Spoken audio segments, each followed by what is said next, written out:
This is a Pyramid One International Network presentation.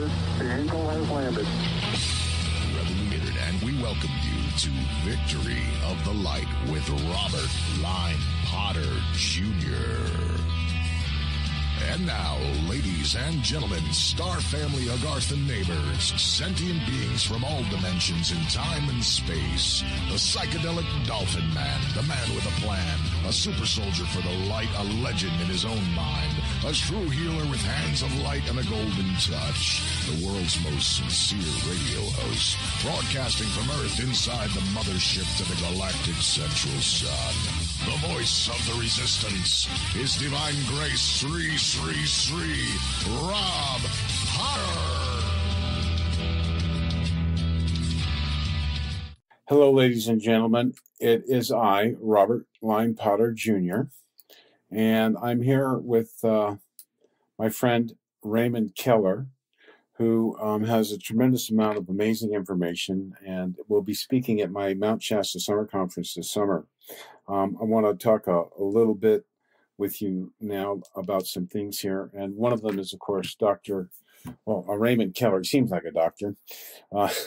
He has 3 books out, Venus Rising, Rockets to Venus, and Cosmic Rays Excellent Adventure, which, thank gosh, he has written. I think the first one was under the instigation of a heart attack that made him feel he should put his life's work down, and it's been a great boon to me and many others. I suggest you look up these books on Amazon.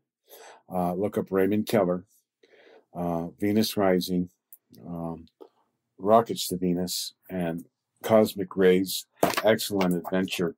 We have a special treat for you. I'm not sure we're going to get to that in the first hour of the show, or it'll be in a subsequent one, but on Valentine's Day, Lady Orda had given us a message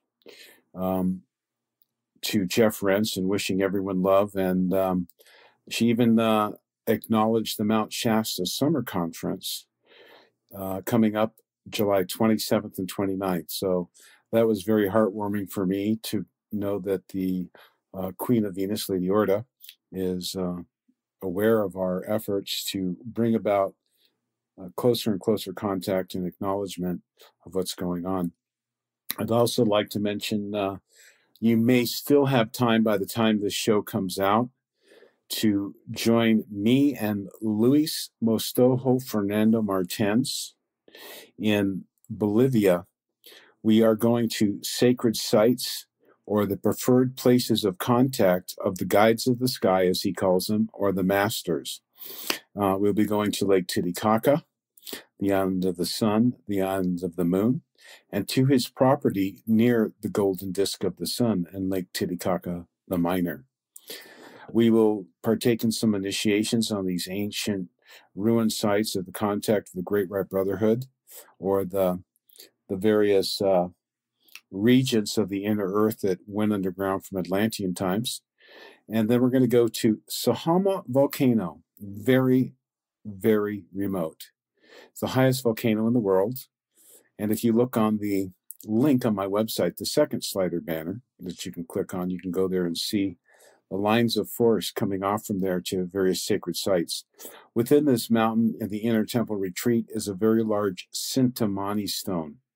I won't go into the lore there, but we're going to be visiting that, making contact and meditation there for 2 days. There's a hot springs there. Then we go back to our 5-star hotel in La Paz, and then we go down to Salar de Uyuni, which is the largest salt flats in the world in Bolivia. And there have been found through radaring underground imaging of ancient ruins there. And we will be guided out onto the salt flats for meditation, initiation of contact out there for 2 days.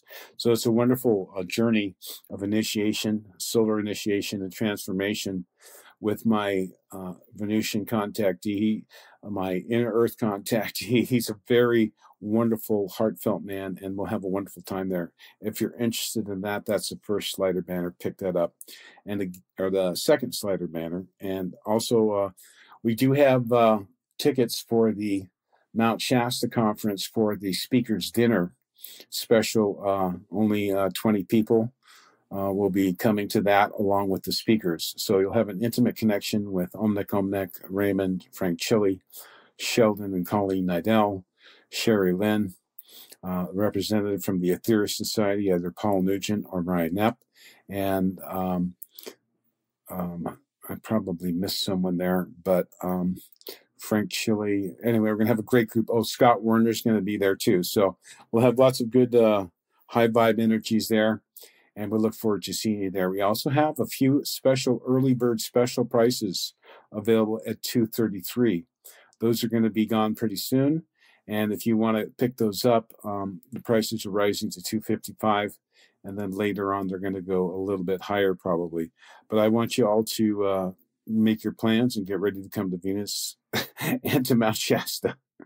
So, ladies and gentlemen, welcome to Raymond Keller here. It's good to have you on the show, Raymond. Thank you, Rob. It's always a pleasure to be with you and your lovely audience. Well, folks, Raymond and I have been talking so much, you're just going to kind of get in here to one of my normal question and answer sessions with Raymond here. But on Cosmic Ray's Excellent Adventure, Book 3 of the Venus Rising Trilogy, A Concise History of the Second Planet, there's a picture of you and Lady Orda in the desert. And this is quite a story, and I think it's where we left off in the last one. And we're going to start off with this amazing story here, continuing from our last interview that we had. Why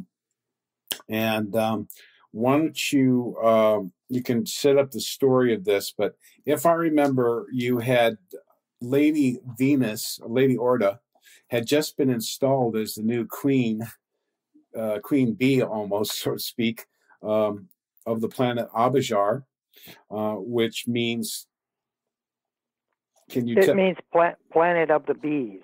Planet of the bees. So there's various different civilizations there, but you had just witnessed her, I guess it would be called coronation into that position. And this was in the year what? This was in 2013 at the beginning, but as measured on our time. Okay, at the beginning of 2013. And then tell us what happened after the coronation. Did you stay there? I mean, were you given access to these ancient Akashic records? Tell us what happened after her coronation. Yes, I stayed there for a while, and as a historian, I was very curious and wanted to write about what I had seen and to write a history of the planet Venus, and had learned about my connection with the planet through various lifetimes and incarnations. Well, that's fantastic. So tell us how you learned about this. Dr. Frank had talked about the history coins, which may be a different technology, but where did you learn about this? Was this, I think I read in the book that you had actually, beneath the ice case, this is on Pluto, I believe? Yes, it's on the planet Uranus. Oh, Uranus. Beneath the atmosphere and beneath the core, there's like an ice sheet, and it's very remote and of course inhospitable on the on the surface, but beneath the planet are these various caves which contain crystals with all the knowledge of the planetary history of the solar system and individuals. So you could tap into your to your higher self and to previous lifetimes through connecting to this. Well, I call it like a universal library. Okay, so this is pretty amazing here. So there's a universal library of the history of the entire solar system, and does that include all sentient beings, Akashic records there as well? Yes, we would call it, we might refer to it on Earth as the Akashic records. Okay, well, okay, so let's say you're on Venus. Were you granted permission? Did you travel in a spaceship? Yes, to get there, to get to Venus, but to tap into the historical records. There's a facility there on Venus in the Scyther Dome where you can go ahead and do that. Okay, so you didn't actually have to go to Uranus. You were actually cleared through a galactic confederation. Now, this to me, this sounds like pretty high lofty admittance. You talk about it like it's normal stuff for you, but must be pretty amazing. I mean, the information that we had there. So, do you sit down at a little table? Is anybody watching you? Are they giving you certain codes to allow access to this? How does you don't need any codes or anything like that. You just sit there, and there's a device that you can hook up to and communicate directly through the device, and it'll take you mentally wherever you need to go. So is it like a helmet you put on, or how do you connect? It kind of looks as something like, let's see, the closest thing I'd say is like we have these Bluetooth devices. It kind of looks like that. Interesting. Okay, so so it's wherever you want to think. Did you like go where are my previous lifetimes? Is it you have to know a lifetime to take you to a specific one? I'm going to reveal in the book here, you mentioned that you found out that you were the person called Virgil who spoke with Beatrice, and this was in Dante's Inferno. Is that correct? Yes, there's an account of that in Paradiso, the third in the third canto of that third part of his trilogy, and then there also is a connection, various connections with Venus in other past lives as well, and so I was privy to that, and it inspired me to want to even know more and to deepen my love for the planet and its history. Well, can you share a little bit about one of your lifetimes and how you were able to see this and view this? Was this, it was kind of like a real time, gave you a snippet of one thing? Did it take, like, was it like a real time thing? If you wanted to see your life as Virgil, could you fast forward to important encounters, or how share with us a little bit of your previous lifetime as you feel comfortable, and what you saw and what you learned? Well, everything is happening in the now, so it's where I guess you could say that if I were the position of being the oversoul, that I could connect with these various aspects of life as they were happening. So to put my mind in their mind and look through their eyes. Which is really your eyes. Right. So what did you see? Well, I was, able to just see the world as it existed, back then to feel what was going on and to establish an empathetic, I guess you can call it a fine tuning, a synchronization with these other lifetimes. Interesting. Okay, what was it like to live back then from your connection through this, I guess, Hall of Records type thing? Well, it helped me understand that the planet Venus is more closely tied to all of our lives and our history and the course and development of human history than any of us have previously imagined. Can you share some of those primary connections throughout ancient history that we might not even know about, as well as up to our future? Some bullet points that you think people should know. Oh yes. Well, for example, the bees, just the bees that we share our planet with, were brought here by the Venusians some 25 million years ago, and there are many connections that seemingly go unappreciated and overlooked between the bees and humans on this world connecting to Venus. For example, all the number of bees in any hive is always going to be a Fibonacci number because of the way that bees reproduce. And the Fibonacci number is very important because it graphs out into a grand spiral. And many of the crop circles that are seen around the world, of course, manifest this grand spiral design. And the other thing is that the waggle dance of the bees is based on the spiral, and then we have the orbit of the planet Venus and the planet Earth are always in a direct Fibonacci number ratio. So for every 8 orbits of Earth, for example, there'll be 5 of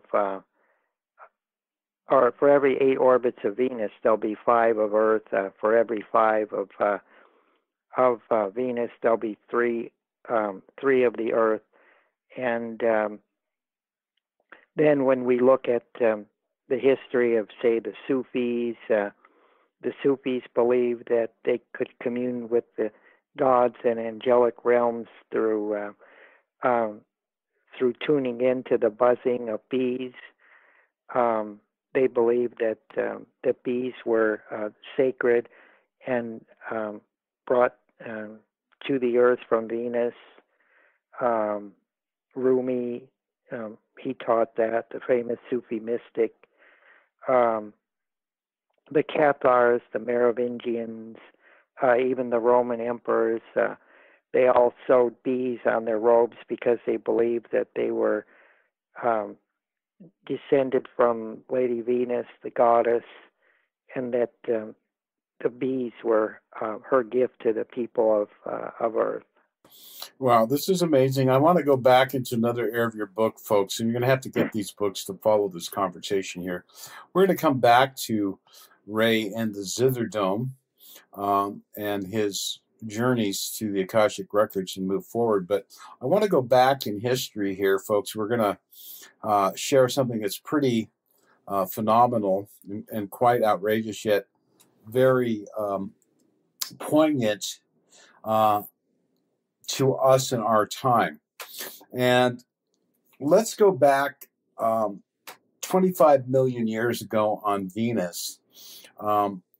And this relates to something in Corey Goode's recent experiences when he allegedly was taken in a blue sphere up to the Mayan ship, and they were wrestling one of these demons that they were trying to remove from the earth.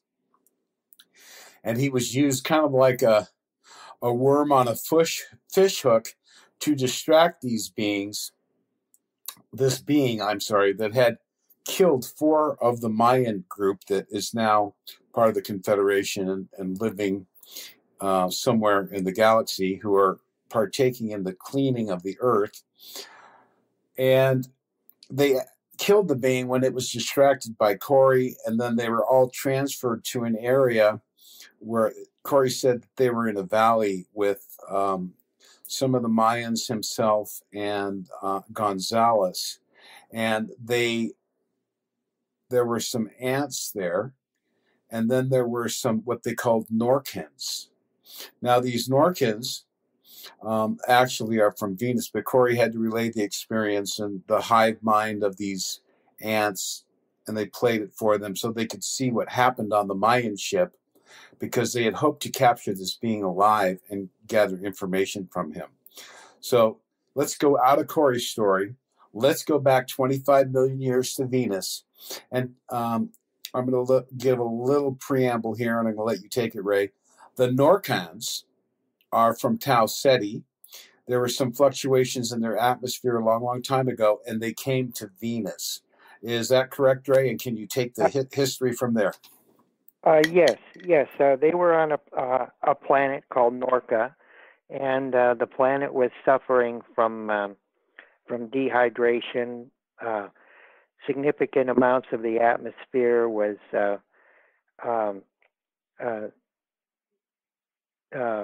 being lost to space, and the planet was drying up. Desertification was taking place, and they had to find a new home. So they set out in starships and passed through magnetic reconnection, connecting various star systems in the Milky Way, and arrived in our own solar system, landing on Venus, and where they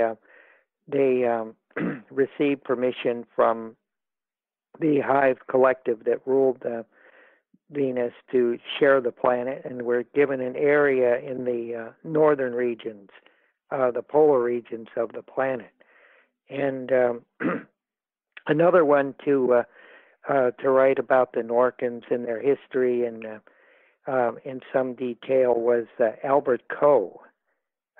He was early contactees from the 1900s. Right, and we talked about him on Frank Chile, and we'll get a little bit more into Norcan's history. But when you talk about they gained permission from the Hive Collective 25 million years ago on Venus, were these actually sentient type of beings that were actually bees? Yes, bees, but much larger size than on the Earth. So we're talking about like 5 foot, 3 to 5 feet. Wow. Okay, so 3 to 5 foot beings were able to mentally or telepathically communicate with the Norcans, and they were given permission to bring their society to Venus and to interface with, to live on, this is the 3D physical dimension of Venus? Yes, that's correct. Okay, was there other life on Venus besides the bees on the physical at that time? Oh, yes, there's a wide variety of animal and plant life, and of course, Helena Blavatsky, who wrote the first history of Venus, history of a planet, back in 1877, she had mentioned that the first Venusian contingent to land on the Earth brought some of the plant, animal, and vegetable life from Venus to the Earth when they established settlements here aeons ago. Okay. Was there other life on the astral plane there, or? Oh yes. There had been many such life forms in higher dimensions or octaves at a higher or frequency, less dense beings. We might say it's an immaterial world, but it's actually just of a density that's much lighter than the Earth, and Omnik Onik does a terrific job in her books in explaining some of those ultra-dimensional realities. Well, we're going to get back to all that stuff. I want to so we're still at 25 million years ago. The surface population on the 3D has many forms of life, and one of them, I guess the apex of life at that point in time were these larger bees. It's just amazing to hear this stuff. So the people from Tau Ceti basically emigrated to Venus and were living in the polar regions. Now, you had told me that, I guess, some sort of hostile race had come in and spliced them. If you can share as much as you know of that history. So the Norcans land, they're doing fine. They're physical humans, somewhat like us, correct? Yes, they're similar to us, maybe just a little shorter in stature. Okay, so they're on Venus, and then who was the group that came in and kind of did a hostile takeover and forced them, or did a genetic merging of them and bees? Okay, this is what on Earth we refer to as the Brill. They're from the star system Aldebaran. Okay, the Vril. Okay, this goes back into the Raymond Keller and Richard Shaver Inner Earth Mysteries group back in the early, I guess it would be 40s and 50s. Can you share with us who the Vril were and from Aldebaran? Were they benevolent? They had a very high technology. Yes, they're in a physical reality such as ourselves. They come from a star system that's about 63 to 65 light years away, and it's a large red star, and they went out to expand their star empire across our spiral arm of the galaxy, and had come to Earth and to Venus as well, and other planets, to Mars and other worlds, and to do basically what they had been doing on every other place that they arrived at, as to conquer it and to colonize it. So this wasn't, they were using their technology. These weren't exactly the most friendly and wonderful type of people. They kind of had I don't know, their manifest destiny included conquering worlds and expanding an empire. From our standpoint and from Galactic Universal Law, was this kind of like okay, or was it kind of like? No, it's the same kind of dog-eat-dog thing that inspires imperialism and all kinds of aggression here on this planet. So eventually, was the Vril stopped? Were these part of the ancient galactic wars that were talked about? Yes, in the chronicles of Norca, it tells what happened to them. That there was a bombardment, a meteor bombardment, in the ancient days of the planet Venus, and it churned up a lot of bacteria and toxins and so forth in the atmosphere, to which the Aldebarans didn't have any immunity to. So the Aldebarans were destroyed by a meteor bombardment in their colonization of Venus. Yes, that's right. And so the Norcans, through a fortuitous event, were able to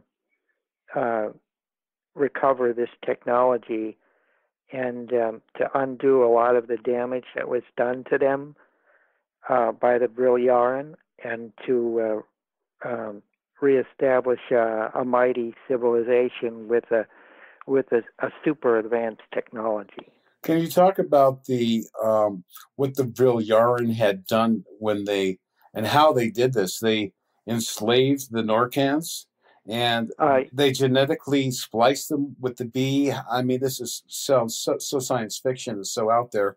I mean, I'm following that. I hope my listeners can too. So we're getting some ancient history and genetic manipulation. What was happening? What was the time period of that after the Norcans had arrived 25 million years ago? When did the Norcans show up and start meddling around? Oh, okay. Now the Norcans were on their own by about 18,500,000 years ago, following this bombardment of the planet with a meteor storm.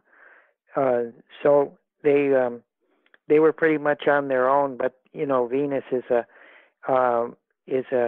or was at that time a very hot tropical planet with many other large forms of insects, and because of the lesser gravity, it's only 81% that of the Earth. The plant life and insect life and animal life had evolved much bigger, much larger than on the Earth. So the Norcans were in an alliance with these with the bees, and the enemy of the bees was a kind of wasp, like a larger version of on Earth, like we have these mud dauber wasps. Right. So this is an aggressive type of being and thing. And how I'm trying to get how do we get human type Norcans to? Is this related to the wasp, the genetic splicing? Oh, no. This is genetically spliced with the bee. Who did that? Did they do it willingly? Was it forced upon them? What's that story? Oh yes, it was. They were. It was against their will for the Viljarin to tamper with them like that. And how did they do it? They take a grown person and genetically splice them on the spot, or was this done through a successive series of generations through abduction of the women? I mean, how did that take place? Oh yes, through succession, and then by growing new species in incubation. Wow, sounds like Dulce, New Mexico, where they were hybriding grays and humans. Yeah. Oh, yes, it does worry me because occasionally I hear of various accounts of things on Earth taking place in chambers deep underground and at isolated locations. It makes me wonder if the real yarn never went away. Interesting. So obviously that's some deep stuff there, and going into that. So we're gonna go into the Lords of Flame, Sunak Kumara, and the Earth's relationship. But go ahead and finish with your story about the mud wasps type of consciousness having a rivalry with the bees. I guess this was life or death situation. I imagine for both sides. Yes. For the bees, they were content to let the humans stay there because the humans, especially now, were genetically linked to the bees, and they were also helpful in maintaining fields and that could be pollinated by the bees and so forth. So it was a great relationship of mutual benefit. But the Norcans could be food for the wasps, and the Norcans had retreated into caves, into lava tubes beneath the surface of Abahar, and they came across evidence and remains of this ancient Vril-Yarn technology, but they didn't know how to work it, or how to reconstruct it or rebuild it or anything. And then in my book, we're going to go into Walter in a minute here. So what he's alluding to, folks, is an incredible time travel experience that includes Maria Orsic, who were connected to the Vril, and the Commander Valiant Thor. And it's going to be an interesting story here. We're going to go through that. I intended to do that, but let's go back. I want to talk about the genetic altering of the Norcans. They had actually had wings. Is that correct? I mean, I don't know. They had stingers.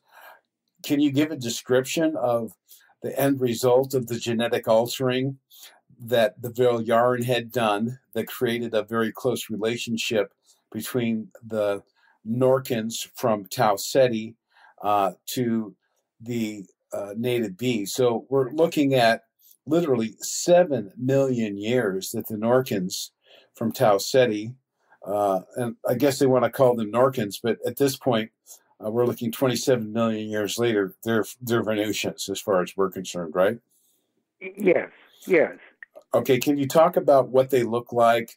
I mean, were they yellow and black, or they were basically humans with bee wings? I mean, with a hive consciousness mind. What was the result of this gene splicing?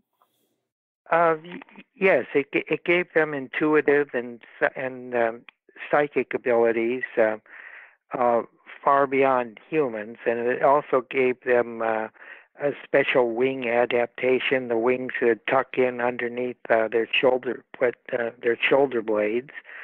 They had special optics that could see an infrared light, which abounds on Venus, by the way.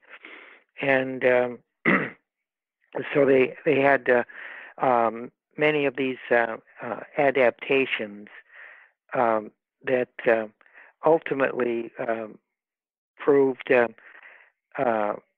very successful to them later on. But at the time that they were enslaved, it was just for the purpose of making them better workers. Better workers better and more efficient workers for the Aldebarans. Okay, and they were used in what purpose? They were doing all the food production. Well, yeah, like a slave class. Okay, all right, interesting. And just to bring us up to speed, after all these years, the wings have kind of been taken out of the genetic story, and we now have a average physical Venusian looking like us without wings and stuff, right?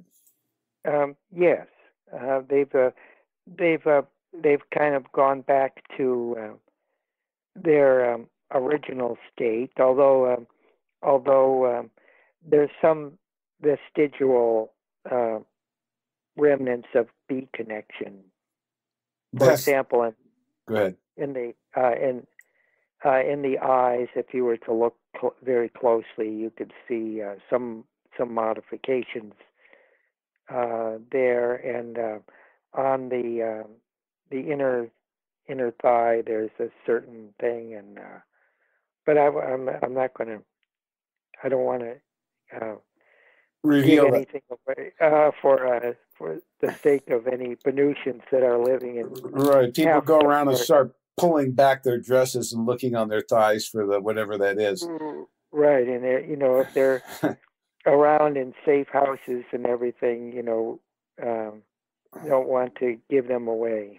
Right. Well, I understand that. Thank you very much. So now I'd like to go into what your knowledge is, and this has been talked about by Blavatsky and the Theosophical Society's information, and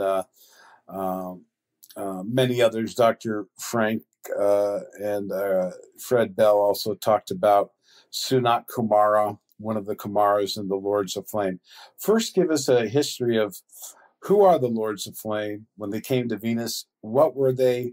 Were they just like I think you had mentioned they're kind of just like all of a sudden the incarnations of the people on Venus changed into these special, almost like avatar type of consciousness beings.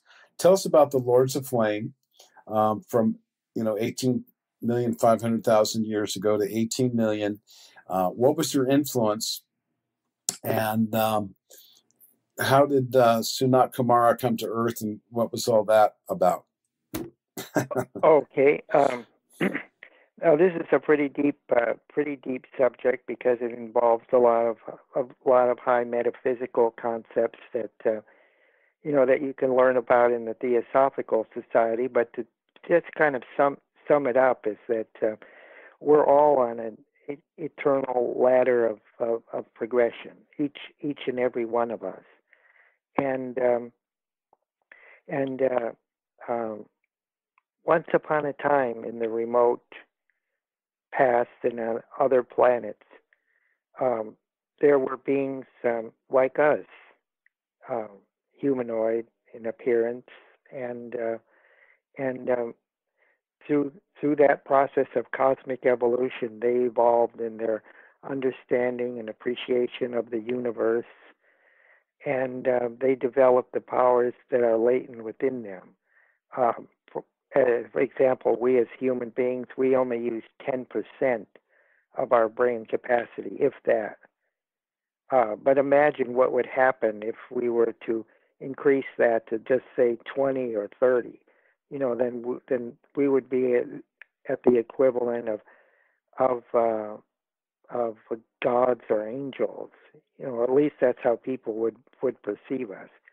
So we're all on this eternal track of progression, and the Lords of the Flame were once as we are, and they have just evolved to a superior state, transcending our physical plane, the material world, into the immaterial world. So they exist at a higher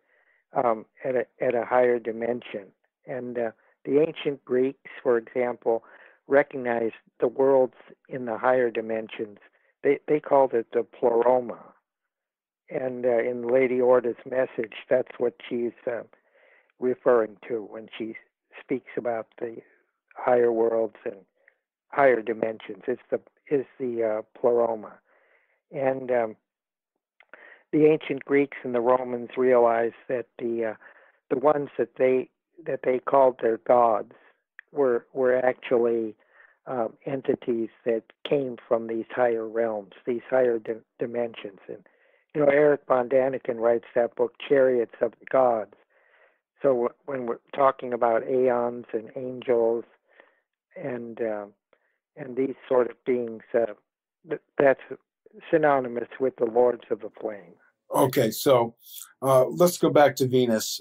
Were the Lords of the Flame, when they came to Venus, or were they born on Venus, or were they Venusians that developed into a higher order that they translated to a higher octave? Were some of the physical beings on Venus maintained, or was this, I want to understand, was this an evolution from Norcans on the surface of Venus to a higher dimension, or was this a higher dimension that existed that manifested itself?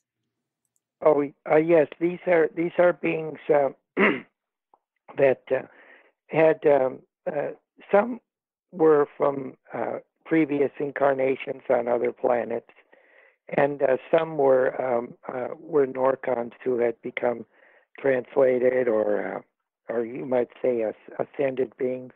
Just like on the Earth, we have various beings. For example, Annalise Guerin out there at Mount Shasta, she became a translated being, right?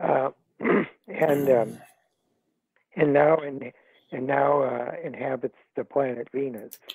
Right. So let's talk about. So I'm trying to get a hold on the Lords of Flame on Venus.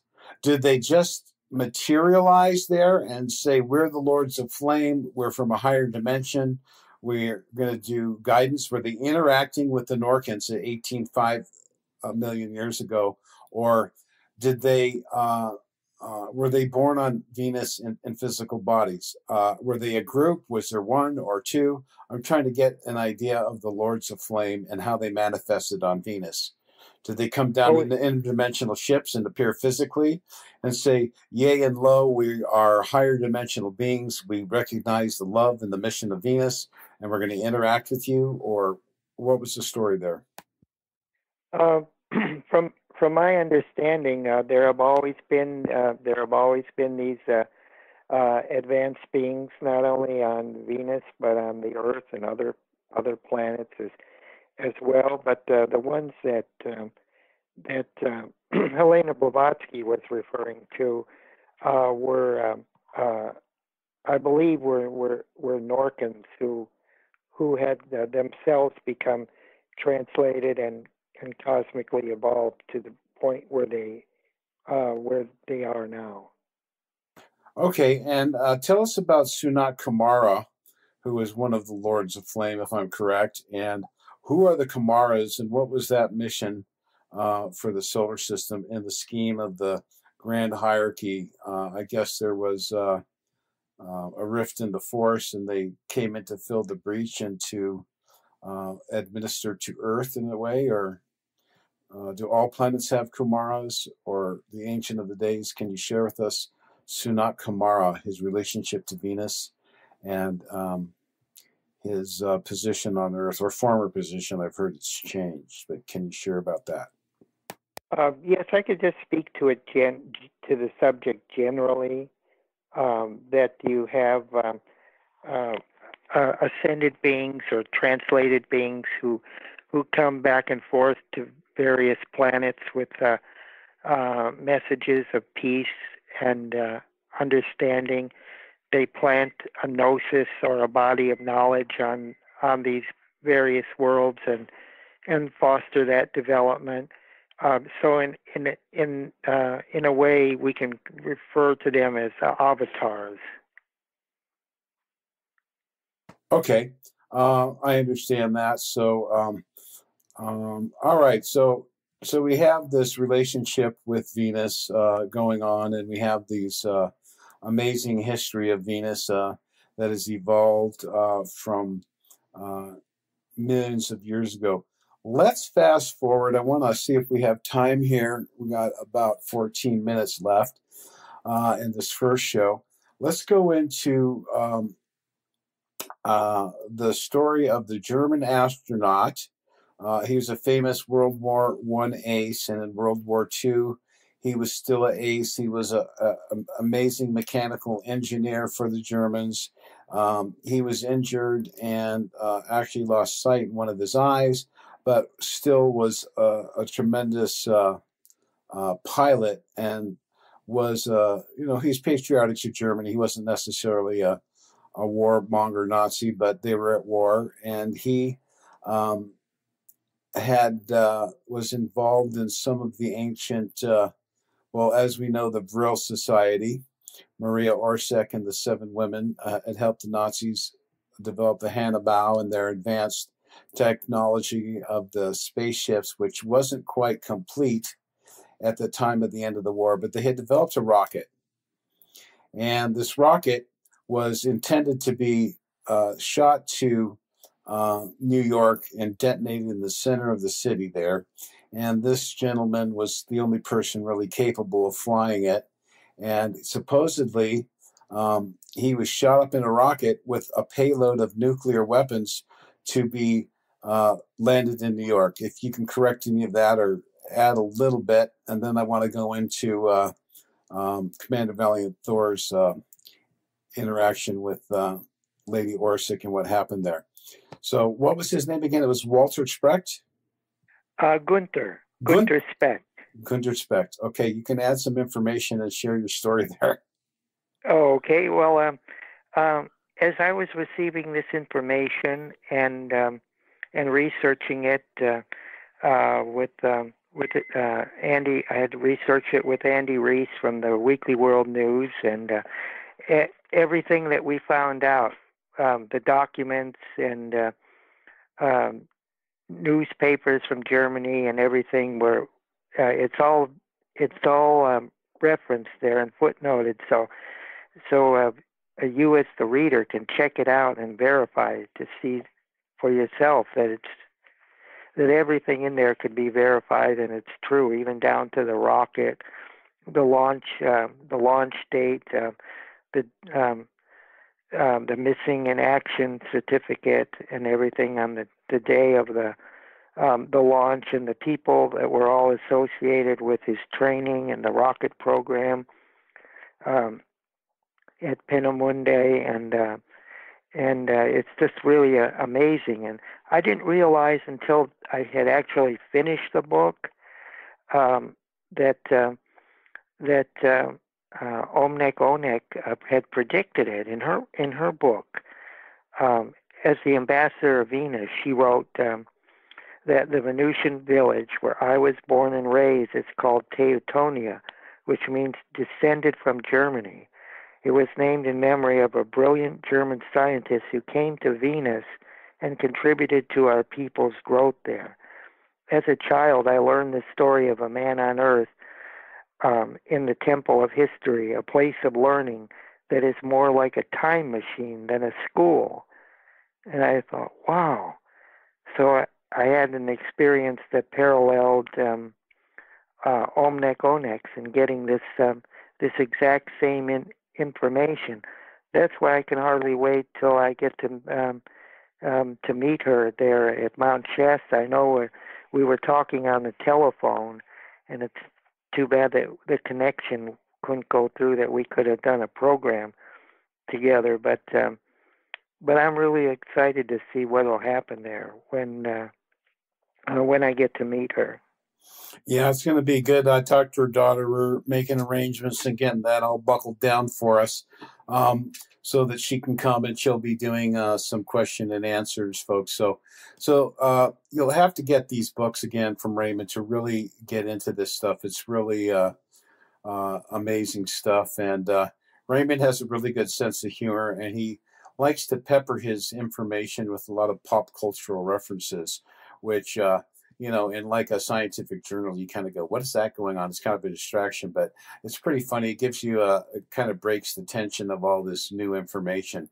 So, yes, it's so complex, Rob, but I do put detailed footnotes in there. So even with quantum physics and the subatomic universe and all these things that I put that in the footnote, so it won't ruin the story, but it'll verify the story, the footnotes, and you could trace all this back where it's not science fiction, that it's real, and they can verify it for themselves. But yes, I did put some humor interjected throughout to kind of break the ice, so that it's not like reading a science book. Right. Well, he has a lot of science in there, folks, and he goes into, and we're going to get into that probably in part 2, but I want to get back to the Gunther Spreck story here. So Gunther Spreck takes off in his rocket, and he's not really keen on killing millions of people in New York, so he decides to turn it into a suicide mission, and I guess he's heading up into the upper atmosphere, and we could talk about it. I guess I could read it, but I'm going to let you, you wrote the book, so I'm going to let you tell the story. You could talk about, and folks, we're going to go into some time travel stuff here. It's pretty amazing, but so go ahead and describe the Venusian Council who's monitoring World War II. They noticed this rocket, and I guess it was Maria Orsek has already been got her own spaceship. She's gone to Venus and been considered as a commander in the Venusian space fleet with a mission to Earth. So share with this story. I guess it's Commander Valiant Thor who acknowledges and his ship Victory 1. sees this rocket, and they notice it's carrying nuclear weapons. And take us from there. Yes, it doesn't have nuclear weapons per se, but it has a dirty bomb that's destined for the Empire State Building in New York. So it has strontium-90 and radium and other elements that are still going to wipe out thousands of people. So Gunter Speck feels that the war is lost anyway, so he doesn't want to kill innocent people. He didn't mind, flying for the Luftwaffe against other pilots, but not to attack civilian populations. So he takes it up over the North Pole, and is just going to blow up the rocket over there where it won't hurt anybody. But his rocket is being monitored by, unbeknownst to him, by a mothership, a Venusian mothership, and so they dispatch Maria Orsic in a probe, and goes out there and telepathically links up with the astronaut and tells him to shut the engines off, and they're going to push it onto an energy bridge that it's like a rainbow bridge that connects the Earth to the planet Venus over the polar regions of both planets by a process of magnetic reconnection. And that's all explained technically in the book as well, in the footnotes. And so he does go through a time barrier. They don't know when he would land on Venus. They have a superimposition ray that could kind of follow him, track him in the time barrier, but he goes so far back in time that they can't really follow, other than take a guesstimate that it was about some 18,500,000 years ago. Wow, so this is amazing, folks. So in the book, and you're going to get all the details in the book. We don't have time to go into the thing here. I'm going to give a little synopsis, and we'll let Ray come in here. But he goes through this tremendous thing, and it's like, is he going to survive? And he does the space shoot, and he lands on the planet, and there's giant plants, and everything's larger. It's like Land of the Lost, or the Inner Earth story of Jules Verne, where everything's really big. And he his parachutes gets caught. I think it's like on a broccoli or a cauliflower leaf. It's not really important, but his rocket ship comes down, and there's a wasp. He's interfered with a wasp, and a big wasp is kind of trying to get him. And so he's literally in a life or death struggle on the planet. He goes out in the atmosphere. I guess it must have been breathable, but he has like a sarin gas canister, which was designed for his protection, and I think he had a gun or something. But he fended off this wasp momentarily with some sarin gas, and was pretty much going to end up being wasp food. And all of a sudden, the Norcans, who have wings still, 18,500,000 years ago, they've already been genetically spliced against their will to become worker bees, and they're living in caves, but they come out and they actually subdue the wasp, and the queen of the hive senses that this guy is okay, and that he comes from Earth, from somehow she has psychically seen he comes from Earth. And she actually, they were thinking, well, shouldn't we kill him? And she said, no, I have an intuition. He'll be able to help us with the Vril technology. And so why don't you take it from there, Ray? He's kind of saved from the wasp. And he's safe from, yes, he's safe from the wasp. The queen has perceptions, queen bee perceptions, that are augmented, and can sense that he comes from that world that they see off in the distance every night, being the twin lights, that's the Earth and the Moon. And so from Venus, it looks very bright. It's like one of the brightest things. And so she dispatches her contingent to go out to the crash site. They watched the capsule come down in the atmosphere like a brilliant light, a brilliant new star, and so they go to see where it lands, and they see that he's in trouble, and trying to fight off this wasp. So they're familiar with fighting with wasps because they do it all the time, and then how they subdue the wasp. I describe that in the book, and then they take him with them back to the lava caves, and they interview him and find out what they should do with him, and then it turns out that he could help them in many ways, and I think I'll leave it there so that people will get the book. And okay, well, we're at the end of the hour anyway, and I think we're going to pick up a little more. We got I won't give the whole story, but you got to stay tuned, folks, for part 2. And I don't know. I think I just have to have. We're going to call this the Raymond Keller Chronicles for as long as Ray can tolerate me and my obnoxious questions and all this information in his books. You can't really get it all. We could talk for hours and hours and still not pierce the deep knowledge and the information and the research that Ray has done throughout his lifetime.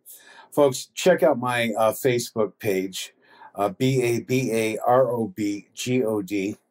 And then you can connect to have a bunch of the Mount Shasta Summer Conference. It's going to have information up there.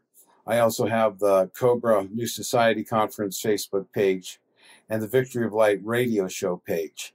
So where you connect to those pages, you're going to be able to see, I'm going to be putting a series of posts up on the Commander Valiant Thor and articles that Ray's written about Howard Menger and the early contactees that's going to parallel this information, that's going to take you back and to the day when we have positive extraterrestrial information coming forward. This is for the knowledge of the Greys and the reptilians, and all of the crazy political stuff has mixed it up. But we're going to go back to the roots of the UFO movement, which started with the Venusian influx here in 1946 at the advent of nuclear weapons, when they had to be very careful. And we're going to talk about nuclear weapons and power and why that's an important mission for us to end on our planet as well as the Venusians. But that's just common sense, folks. So, Raymond, thanks for coming on the show. Oh, you're quite welcome, Rob. Great pleasure. We're going to pick up here, you and I, in about 2 minutes, and everyone else is going to have to wait a whole week for the next installment. Oh, shucky darn. Okay. All right, Victor Light, folks. You can meet Raymond in Mount Shasta, along with Omnic, Frank Chili, George Filer, Colin and Sheldon, Sherry Lynn, Scott Warner, myself, and we have quite a few other surprises coming up for you this summer. Get your tickets now. They're on discount at the Promise Revealed. All right, we'll see you next week, folks.